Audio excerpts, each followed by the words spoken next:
강혜신의 오늘의 미국.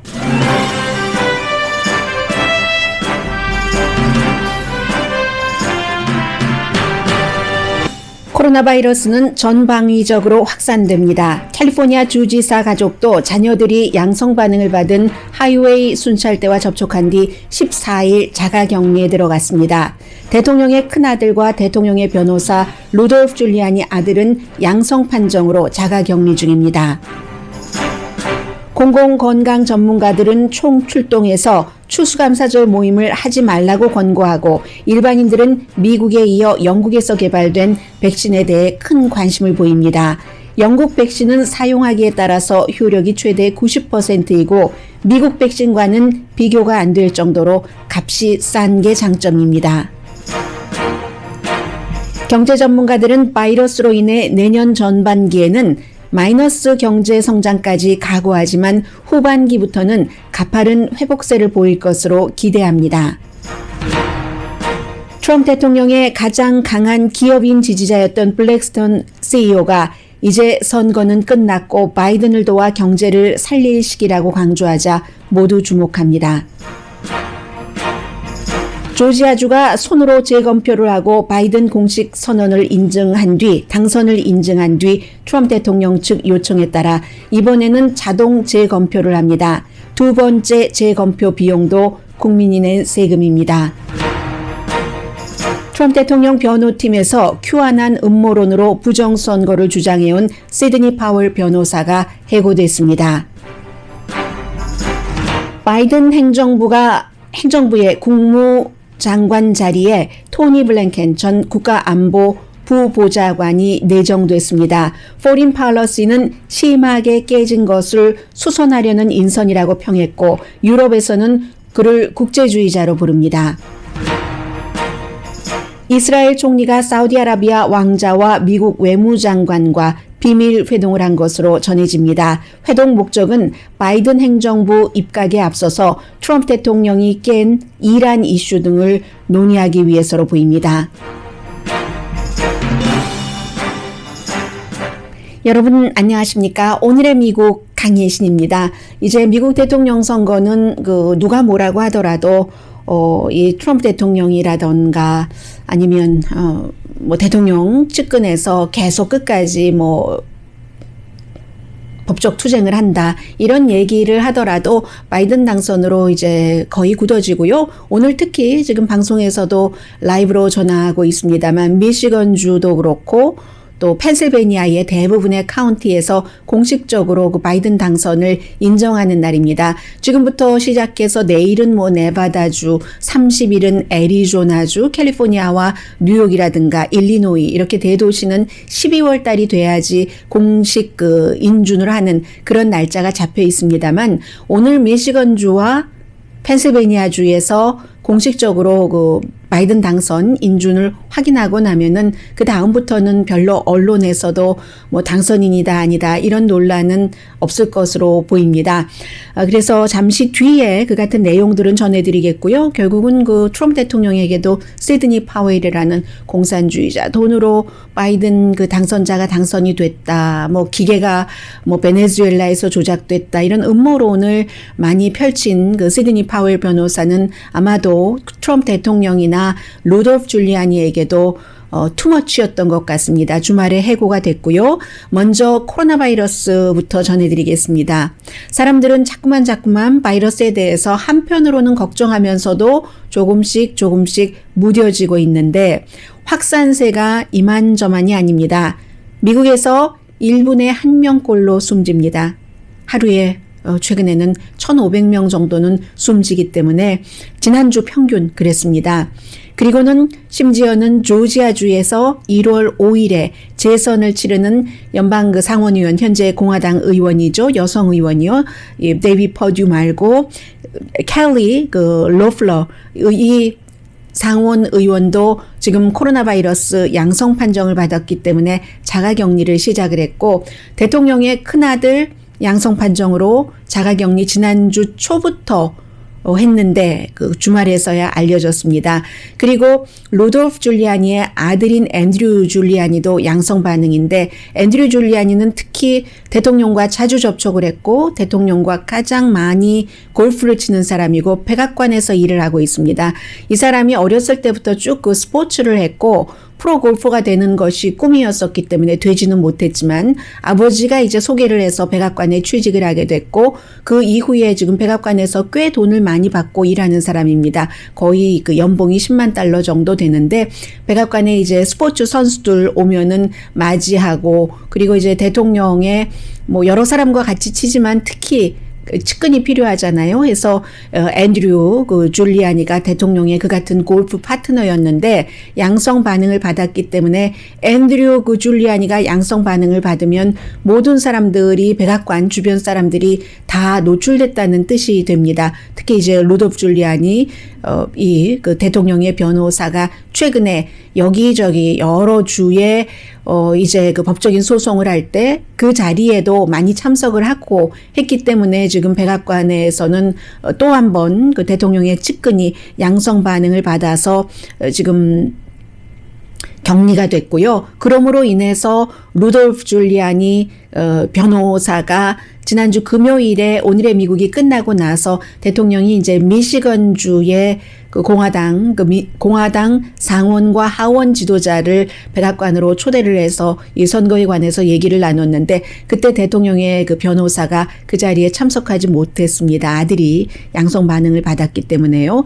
그 정도로 많은 사람들에게 감염이 되는데 그런데 이제 가장 중요한 것은 백악관의 대통령의 측근 이런 사람들이 감염되면은 여러 가지 방법을 통해서 최선의 치료법을 적용을 시킵니다. 일반인은 그렇지가 않죠.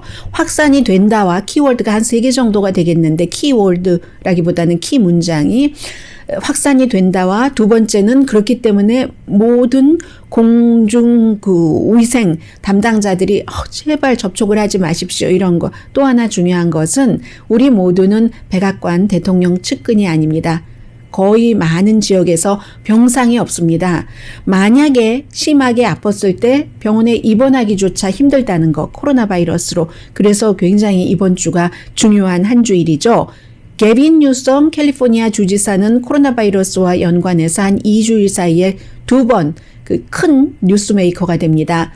이번에는 자녀가 3명인데 그 3명의 자녀들이 캘리포니아 하이웨이 패트롤의 그 오피서가 양성 판정을 받았는데 그 오피서와 접촉을 했기 때문에 캘리포니아 고속도로 순찰대에서 이제 알려줬고 가족들이 모두 5명이 14일 자가격리에 들어갔습니다. 게빈 뉴섬 주지사는 한 열흘 전쯤이었던가요?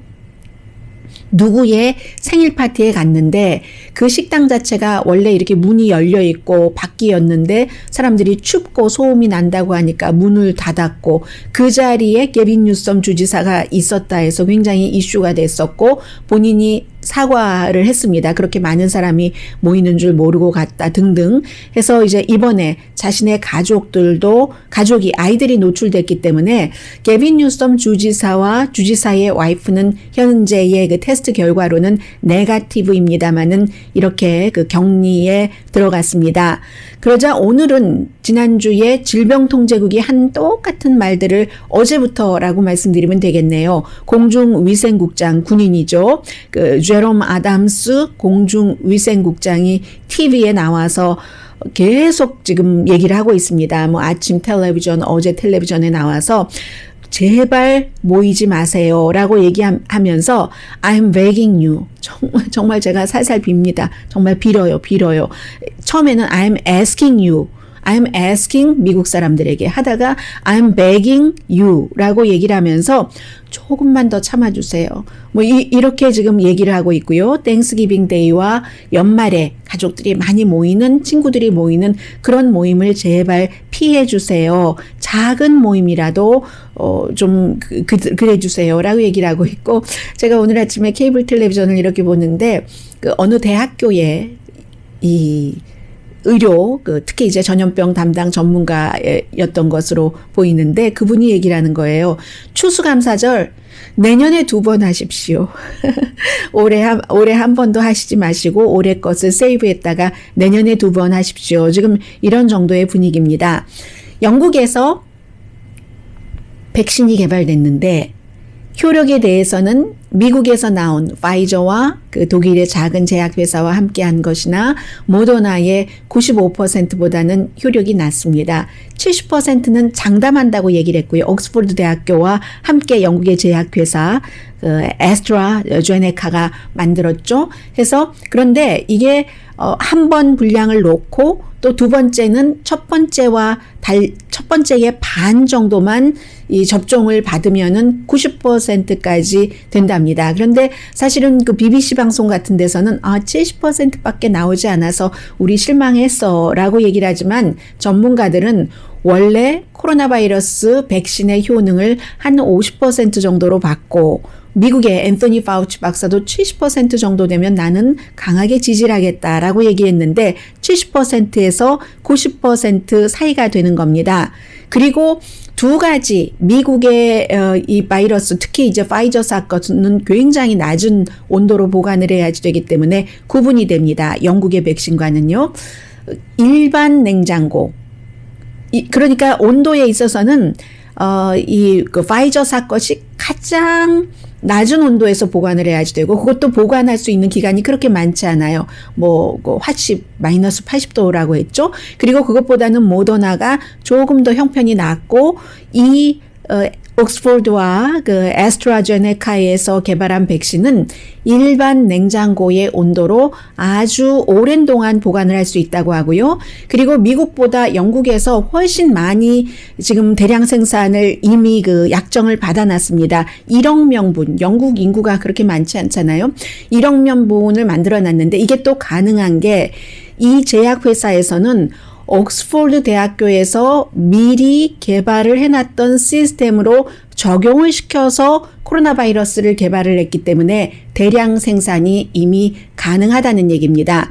그래서 대량 생산이 가능한 것도 있고 세 가지로 나눠야 되겠네요. 그렇게 되면은 효력, 많이 생산하는 것, 또 하나는 온도도 있고 값을 말씀을 드리겠는데 값은 지금 파이저사 것이 한 $40 정도 된다고 했던가요? $30? $20? 40, 아무튼 $20에서 $30 선이죠. 이 파이저나 모더나 것이 조금 더 비싸요. 파이저사가 $20라고 했던가요? $40, $20라고 했던가요? 한번 확인해 보겠습니다. 그에 비해서 몇 분의 1밖에 되지 않습니다. 영국 것은 한 번 사람들이 백신을 맞는데 $4 정도. 이게 왜 이런 계산이 나오냐면 영국에서 이 제약회사는 백신을 만들어서 우리가 이윤을 보지는 않겠다라고 얘기를 했습니다. 그렇게 되는 경우는 지금 1억 명분을 영국 정부가 확보를 해놨다고 하니까 백신은 딱 그 생산을 되면 우리나라만 아메리카 퍼스트가 아니라요. 세계적으로 같이 조금 이렇게 가져가도록 지금 돼 있기 때문에 그만큼 온도도 낮은 데서 보관을 하지 않아도 되고 값도 싸면은 어디 돈 없는 나라라든가 아니면 또 시골 지역 운반 문제에 따라서도 그렇고요. 이런 곳에서도 백신이 많이 배포가 되면은 그만큼 코로나 바이러스를 더 쉽게 더 빨리 잡을 수도 있다는 희망 정도가 나오고 있는 겁니다. 그리고 미국에서는 지금 또 하나 이슈가 산소호흡기가 굉장히 많이 그 생산이 되고 있다고 하거든요. 호흡기 자체는 잘 배분되고 있는데 지금 병원의 병상도 모자랄 뿐더러 그 호흡기를 다룰 수 있는 사람들이 많지 않다는 겁니다. 이 코로나 바이러스 사태에 대해서. 그래서 그게 한 몇 년 정도를 훈련을 받아야지만 잘 다룰 수 있는데 이제는 또 그 메디컬 그 인력이 모자라다. 지금 이 같은 면이 있고요. 그래서 코로나 바이러스는 볼 때 언제나 건강면을 제가 지금 말씀드렸고요. 이 건강과 경제가 항상 함께 가고 있기 때문에 9시 35분경에 조금 더 말씀드리겠습니다만은 지금 큰 헤드라인 정도만 말씀을 드리자면은 앞으로 몇 개월 동안은 백신이 나와서 뭐 12월 달부터 먼저 맞을 수 있는 사람 맞는다 하더라도 그건 일반인 턴은 아니고요. 일반인들은 내년 봄 빨라야 3월, 4월 정도가 돼야지 되니까 그 전에는 아주 추운 코로나 바이러스에 대한 겨울을 맞을 것이라는 겁니다. 그리고 소비도 당연히 줄어들겠죠. 소비가 줄어들면 감원도 늘어납니다. 반대로. 지금 캘리포니아주의 로스앤젤레스에서 이제 또 수요일부터 식당 실외에서도 지금 음식을 먹지 못하게 되기 때문에 그런 경우는 일하시는 분들이 당장 또 힘든 그 경제적인 어려움을 겪으셔야 되잖아요. 감원되고 그러면 또다시 소비는 더 줄고 이러한 그 악순환의 연속이 경제적으로는 오기 때문에 제롬 파월 연방준비제도 의장이 얘기하기를 활동을 제한을 해야지만 되고 그리고 지금 안전하다는 확신이 또 줄어들고 있고 이러한 불안정한 그 마음 상태라고 할까요? 하는 것이 기록적이다라고 얘기를 했습니다. 그러면 이제 이 문제를 어떻게 조금이라도 그림을 좋게 가지고 갈 수 있을지에 대해서는 9시 35분경에 전해드리겠습니다. 네, 제가 잠시 전에 오늘의 미국을 도와주시는 분들을 먼저 말씀을 드렸어야지 되는데 광고부터 들으셨습니다. 네, 이번에는요, 여러분들께 이 내용을 좀 전해드리겠습니다. 먼저 이제는 뭐 거의 바이든 행정부라고 말씀을 드려도 될 것 같고요. 인선 작업 진행되고 있고, 지금은 우선 뭐 아주 디테일하게 그 사람들이 어떤 사람이다 하고 말씀드릴 수 있는 단계는 아닌 것 같고요. 뭐 아직 행정부가 다 꾸려진 것도 아니고 또 그 당선인 그 인준 과정이 아직 남아 있기 때문에 그래서 좀 핵심이라고 할까요? 아니면 큰 줄기라고 할까요? 그 정도로 지금부터 인선되는 사람들에 대해서는 전해드리겠는데 이 국무장관은 너무나 중요합니다.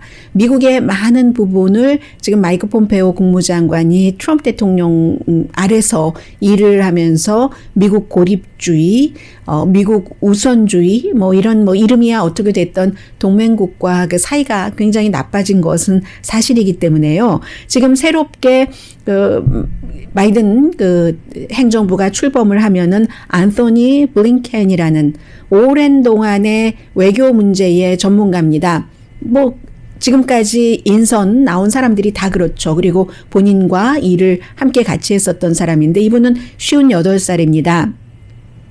상원에서 바이든 당선자가 외교관계위원회에서 일을 할 때 그때부터 이제 탑 보좌관이었고요. 하버드 법대 또 컬럼비아 법대를 나오고 나서 얼마 지나지 않아서 빌 클린턴 대통령 당시입니다. 그 당시에 이제 국무부에 들어갔어요. 그래서 이제 오바마 대통령 시절에는 탑 국가안보 부보좌관 말하자면 보좌관이 뭐 존 볼튼 이런 사람이었잖아요. H.R. 맥메스터 뭐 이런 사람 보좌관이었고 그러나 부통령인 바이든 부통령에게는 탑 국가안보 보좌관이기도 했고요. 그래서 오늘 한국의 어떤 뉴스에 제가 헤드라인만 보니까 북한에 대해서 굉장히 강경한 입장이다라고 얘기하는데 미국에서는 어디를 찾아봐도 그 문제를 부각하는 전문가나 언론은 없거든요. 물론 나중에 더 디테일한 게 나오면은 알 수 있을지 모릅니다만 이 사람이 지금까지 국무부가 이제 외교부니까요, 미국은 해왔었던 일을 보면은 아프가니스탄 문제, 이란 문제, 그런 파키스탄, 이란에 대해서는 특히 핵 프로그램이죠. 그리고 하나 이제 기억나는 것은 오사마 빈 라덴을 살해하는 암살 작전을 펼치고 성공을 한 뒤에 이 사람이 얘기를 하기를 행정부에서 대통령이 내린 그와 같은 결정 중에서 가장 본인이 경험한 바로는 용기 있는 결정이다. 이런 말을 했었던 것이 용기 있는 결단이었다라는 말을 한 것이 기억이 되고요. 현재는 지금 West Executive Advisors라는 회사를 공동으로 창업을 해서 외교 관계에 관한 자문을 맡고 있었습니다. 그러다가 이번에 이제 행정부에 들어오게 되는데 영국 신문 가디언이 강조하는 것은 폼페오 스타일이 아니다. 현재의 마이크 폼페오 국무장관과는 스타일이 다르다라고 얘기를 합니다. 그 스타일이라는 게 그 외교 관계에 대한 시각이기도 하고 태도이기도 한데 특히 가디언은 small thing을 중요하게 지적을 했는데 이 사람은 이제 지금 국무장관으로 내정된 앤서니 그 블링켄은 어떤 스타일이냐면은 다른 사람에게 뭔가를 배우고 그리고 서로 뭔가를 얻어간다. 처음에 만났을 때 공통점이 없는 것 같아도 차츰차츰 가다 보면 공통점도 발견이 되고 서로 도울 수도 있고 저 사람한테 내가 배울 게 있다. 그게 이제 이 사람의 태도라는 겁니다. 팀 플레이어라는 얘기예요. 내부에서도 자신의 부서에서도 아니면 그 영역을 국제적으로까지 펼쳤을 때도 워싱턴에서는 굉장히 그 존중받는 사람으로 알려져 있고요. 해서 결국은 그 바이든 그 대통령 당선자가 그 국제적인 문제도 안정감 있게 하는 것인가 보다라고 짐작을 할 수 있다는 게 가디언의 평이고요. 해서 국제사회의 합의를 강조를 하고 세계보건기구라든가 기후변화라든가 이란 핵협상 깬 거 이런 것을 다 다시 어떻게 좀 수선을 해보겠다는 얘기예요. 그렇기 때문에 foreign policy가 지독하게 깨어진 것을 수선을 하기 위한 국무장관 인선이다. 라고 지적을 했습니다. 그리고 트럼프 행정부에서만 좀 멀어지는 게 아니라 어느 정도는 오바마 행정부와도 구분하고 싶어 하는 그런 바이든 그 당선자의 마음도 조금 들어가 있다고 하고요. 그리고 하나는 이제 그 세계 각 나라에서 미국의 국무장관은 외무장관이니까 굉장히 중요하게 꼼꼼하게 연구를 하잖아요. 연구를 하는데 이분이 그 앨범도 발표를 했네요. 2013년도에 이름이 그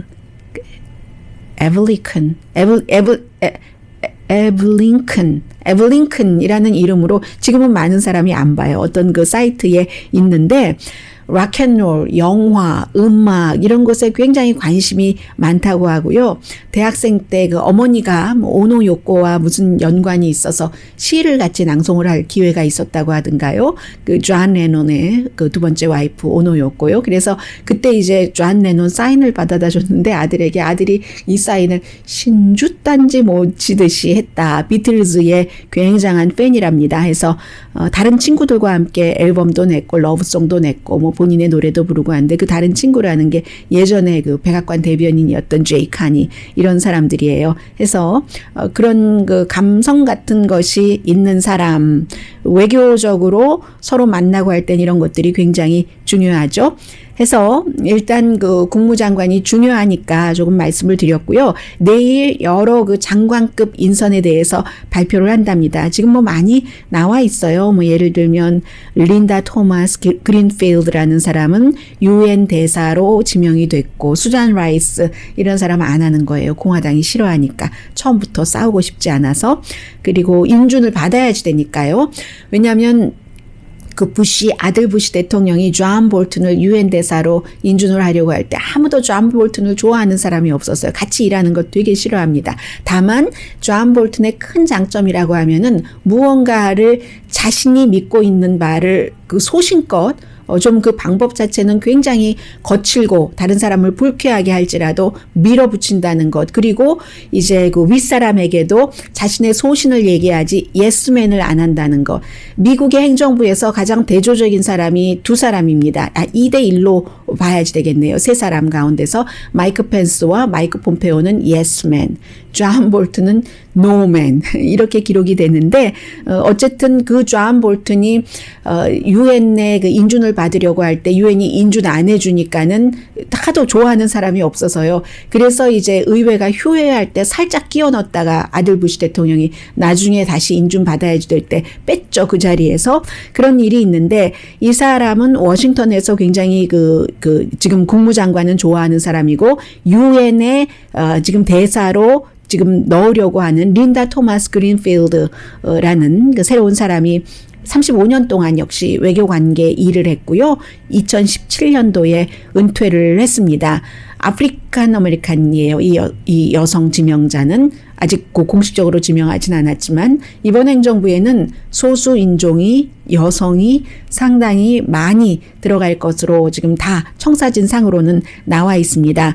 해서 예전에 그 아프리카 그쪽 분야의 처감보도 지냈고요. 리베리아의 대사도 지냈습니다. 오바마 행정부 당시에. 지금은 그 올브라이트, 그 스톤브리지 역시 컨설팅 회사죠. 메들린 올브라이트 전 국무장관이 세운 거기서 그 시니어 어드바이저로 일을 하고 있고요. 그리고 내일 잭 설리번이라는 사람을 국가안보보좌관 존 볼튼이 했었던 국가안보보좌관의 잭 설리번을 지명을 한다 하는 건데 이 자리는 무난한 자리죠. 의회와는 크게 상관없는 해서 부통령이었었을 때 국가안보보좌관을 지냈었어요. 그리고 힐러리 클린턴의 부 비서실장도 지냈고 경험이 있는 사람들을 데려다 놓는다 하니까 트럼프 대통령 처음에 그 행정부를 꾸릴 때와는 굉장히 달랐습니다. 그 당시에는 공화당에서도 트럼프 대통령이 대통령은 됐는데 누가 선뜻 일하겠다 하는 사람이 없으니까 굉장히 이 정치라던가 이쪽 전문 분야와는 관련이 없는 사람들이 쫙 들어갔죠. 무슨 국무장관도 렉스 틸러슨 오일 회사 CEO가 들어갔었고 그런 식이잖아요. 국방장관도 보통 미국의 국방장관들은 민간에서 하는데 특별히 할 사람도 없고 하니까 제임스 마티스가 그리고 은퇴한 뒤에 기간을 채우고 나서 정부에 다시 들어갈 수 있는데 그것도 사람들이 공화당이 그 당시에 다수당이고 했으니까요. 익스큐즈 해주면서 들어가고 있는데 이번에는 인선할 사람들은 굉장히 많은 거예요. 경험 있는 사람들은 함께 일하고 싶다 하는 꿈을 펼치고 국가에 애국하겠다는 사람들도 많은데 다만 바이든 당선자가 지금 신경 쓰고 있는 것은 중요한 자리는 항상 상원의 인준을 받아야 되기 때문에 지금으로서는 상원이 공화당이 다수당이고 민주당이 1월 달에 선거에서 조지아주 2개석에서 이겨서 2개를 다 이겨야지만 다수당이 되기 때문에 그 포석을 할 겁니다. 해서 공화당이 인준을 해줄 수 있는 사람 그런 것으로 하는 것이 왜냐하면 일을 또 시간을 너무 지체할 수 없잖아요. 지금 인수 작업도 안 되고 있기 때문에 거기에 지금 포커스를 둘 것 같고요. 그에 비해서 트럼프 행정부에서는 지금 시드니 파웰이라는 변호사요. 며칠 전에 90분 동안 루돌프 줄리아니와 함께 기자회견을 하면서 온갖 모든 음모론을 다 가져다 놓고 특히 투표기계 도미니언 시스템에 대해서 그 소프트웨어와 연관해서 이게 이렇다. 그 소프트웨어와 그 도미니언 시스템 자체는 서로 경쟁사인데도 그리고는 이게 베네수엘라 독일의 도움을 받고 공산주의자들 돈이 들어갔고 너무 큰 음모론을 많이 말해왔기 때문에 결국은 해고당했습니다. 대통령의 변호팀에서 해고당했고요. 심지어는 이 시드니 파월 변호사가 뭐라고 얘기했냐면 조지아주에서 트럼프 대통령이 진 것은 주지사 브라이언 캠프 공화당 주지사입니다. 그리고 트럼프 대통령이 원하는 것을 굉장히 많이 해줘온 주지사죠. 이 주지사가 베네수엘라 회사에서 뇌물을 받고 공모를 해서 선거를 공산당에 의존을 해서 트럼프의 표를 바이든 표로 바꿨다. 조작을 했다. 그래서 그랬다는 거예요. 그러니까 이건 too much라는 거죠. 이 줄리아니에게나 트럼프 대통령에게나 해서 이제 해고당했습니다. 해고시키고 나서는 또 언제 그 사람이 우리 법률팀이었어? 이런 얘기를 하고 있거든요. 그리고 대통령으로서는 지금 여러 매체에서 보도하는 것 보니까 터커 칼슨이 쇼에서 얘기한 것을 굉장히 싫어한대요. 대통령이 지금. 그리고 그런 말을 듣게 한 시드니 파웰 변호사도 싫어하게 됐고 왜냐하면 터커 칼슨이 시드니 파웰이 주장하고 있는 것이 하나도 디테일이 없고 증거는 하나도 없고 트럼프 대통령 캠프에서도 모두 변호사가 음모론만 얘기하고 증거를 제시하지 않는다라는 얘기를 했다고 터커 칼슨 얘기를 제가 금요일에 여러분들께 전해드렸습니다. 그러면서 화내고 연락 안 하고 한다고 그런 얘기를 했는데 아무튼 그리고 나서 어제도 뉴스맥스에 출연을 해서 여전히 QAnon 음모론 같은 것을 얘기를 하던데요. 대통령의 변호팀에서는 빠졌습니다.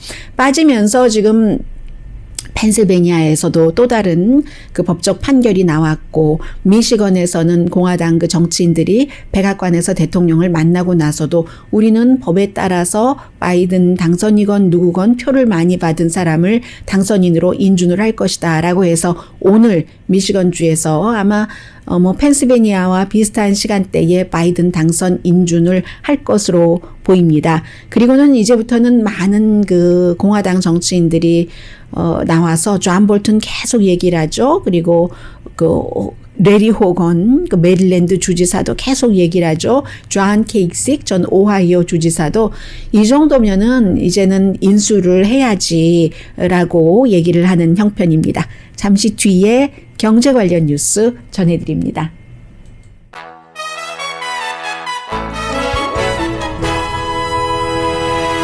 라디오 서울 방송 오늘의 미국 듣고 계십니다. 네, 경제에 대해서는 오히려 제가 이렇게 여러분들께 스몰 비즈니스를 하시는 분이라든가 그런 분들께 들어보는 얘기보다는 오히려 경제 전문가들의 전망이 조금 더 색깔이 곱다?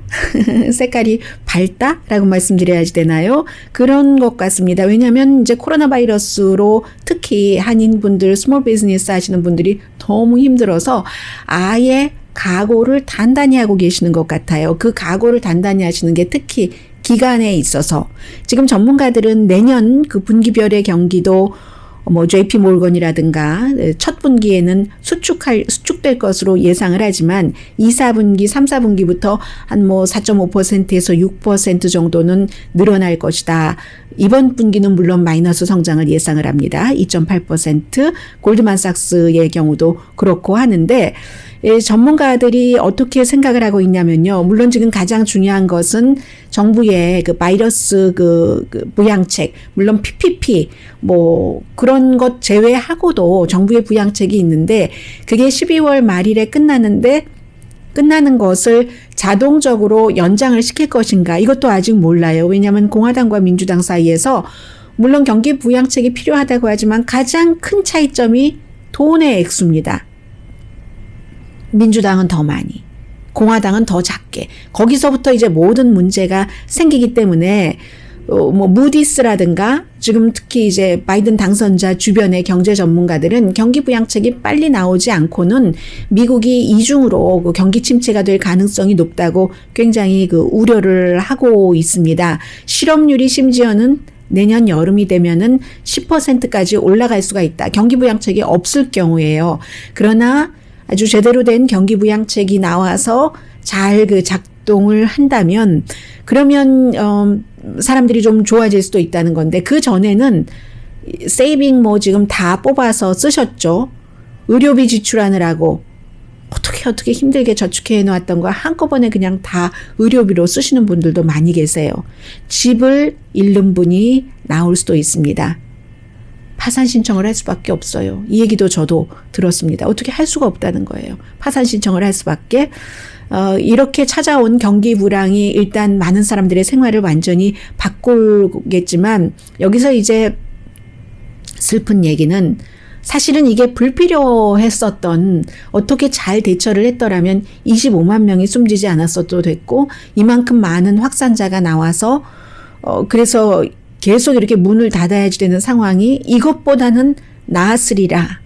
마스크만 썼어라도 해서 불필요한 고통들이다 라고 얘기를 많이 하고 있죠. 아쉽죠. 하지만 어쩔 수가 없습니다. 어쩔 수가 없고 이렇게 찾아온 이 고통인데 장기적인 그림이 된다면 만약에 또 행정부가 바뀌고 또 정부의 여러 가지 방침이 바뀌고 한다면은 2007년부터 2009년까지 있었던 경기 불황 그 회복 때보다는 조금 나아질 수도 있다. 이렇게 보고 있는 사람들이 많이 있답니다. 기본적으로는 이제 백신이 개발이 되는 것은 분명하니까 백신 나오고 안정감 찾으면서 돈을 조금 쓰기도 하고 그리고 그 2007년부터 2009년도에는 그 가구당 빚이 크레딧 카드 빚 같은 것이 굉장히 많았거든요. 그런데 이제 이번에는 물론 아직도 너무나 힘들고 세이빙까지 다 뽑아서 쓰신 분들도 계시지만 지난번에 이제 실업수당이라든가 아니면 $1200 나온 것 가지고 크레딧 카드 빚을 갚아 놓으신 분들도 계시기 때문에 그 분야에서 바탕은 조금 나은 것 같고 그러니까 폴 콜그먼 그 경제학자도 내년에는 바이러스가 컨트롤이 될 것이고 그렇다면 경제도 다시 컨트롤될 수 있다고 보는 겁니다. 결론을 말씀드리자면요. 대부분의 경제 전문가들이 지금 보고 있기로는 바이러스는 경제와 함께 간다는 공통성 아래 당분간은 몇 개월 동안은 어두운 곳으로 들어갈 수밖에 없다는 겁니다. 사람이 아프고 숨지고 경제적으로도 당연히 그에 따른 고통이 오고 그러나 2021년 후반기부터는 적어도 백신 맞고 이제 백신이 그 활동을 하기 시작하고 효력이 나타나기 시작하고 하면은 뭐 여름쯤부터 좀 활발하게까지 그때까지는 안 되겠죠. 해서 후반기에는 경제가 좋아질 것이다. 이렇게 생각하는 사람들이 많고요. 그러려면 뭐든지 좀 빨리 할 것은 빨리 해야 된다고 얘기를 하고 있습니다. It's over. 블랙스톤 네, 최어맨 CEO가 한 얘기거든요. 트럼프 대통령에게 아주 그 로열했었던 그런 그 CEO죠. 스티브 그 스와트맨 이분이 세계적인 그 프라이빗 에퀴리 회사잖아요. 이 블랙스톤이 선거 끝나고 사흘 뒤부터 내가 이렇게 It's over라고 주장을 했는데 이제는 정말 It's over다. 나는 트럼프 대통령의 경제 정책을 지지해 왔지만 많은 다른 비즈니스 리더들처럼 그러나 이제는 바이든 당선인을 도울 준비가 돼 있다. 지금 우리가 경제적으로 너무 도전이 크다라고 얘기하면서 이렇게 얘기를 했는데 그런데 이제 이 CEO는 블랙스톤의 CEO는 워낙에 좀 그 업계에서 정치인들 사이에서도 조금 존중을 받는 편이거든요. 그렇기 때문에 트럼프 월드에서도 이분이 이렇게 It's over 라고 얘기한 것은 의미가 조금 깊다고 보고요. 그리고는 이제 그 사이에 여러 가지 내용들이 많이 오고 가지만 이제는 여러분들께 크게 다룰 일이 있을 때 좀 포커스를 두려고 합니다. 지금 뭐 조지아주에서도 다시 재검표를 한다고 하지만 이것은 이미 공식 인증은 끝난 상태에서 공식 인증이 끝나고 상대가 뭐 몇 퍼센트 차이의 그 범위에서 졌을 경우에 요구하면은 재검표를 할 수 있거든요. 왜냐하면 퍼센티지가 몇 퍼센트 지금 12,600표 차이이기 때문에 손 재검표를 하고 바이든 당선이라고 공식 인정을 했음에도 불구하고 공화당 정치인들 또 트럼프 대통령이 원하고 있기 때문에 이것을 다시 자동 재검표를 합니다. 자동 재검표를 하더라도 달라지진 않을 겁니다. 뭐 몇천 표 가운데서 계산이 안 된 거 실수로 계산을 안 한 것 가운데서 일부는 바이든 당선자에게 갔고 일부는 트럼프 대통령에게 갔고 일부는 다른 제3의 누구에겐가 갔는데 이게 12,000표 이상이기 때문에 절대로 뒤집어지지 않거든요. 돈만 드는 거죠. 일단 기본적으로. 물론 트럼프 대통령 측에서는 어떠한 그 전략이 있겠지만 조지아주에 이 방송 듣고 계신 분들 애틀랜타에서 많이 듣고 계시죠? 여러분의 세금으로 자동 개표를 지금 하게 됐다라고 말씀드리고요. 잠시 뒤에 또 지금 달라지고 있는 세계 미국 전해드립니다.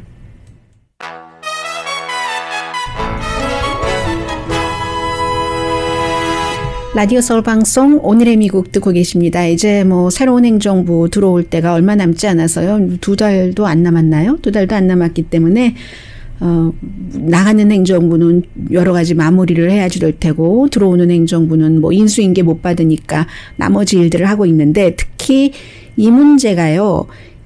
이 트럼프 대통령의 이스라엘 정책 같은 것을 딱 다져놓기 위한 비밀 미팅이 아니었는가라고 전부 이스라엘과 미국 매체들이 보도를 하고 있는데 이스라엘의 벤자민 네탄야후 그리고 미국의 마이크 폼페오 국무장관 사우디아라비아의 모하메드 빈 살만 그 왕자 이 세 사람이 마이크 폼페오는 지금 중동을 방문 중이었는데 같이 만난다라고 얘기하지 않고 그 사우디아라비아의 그 레드시에서 만났답니다.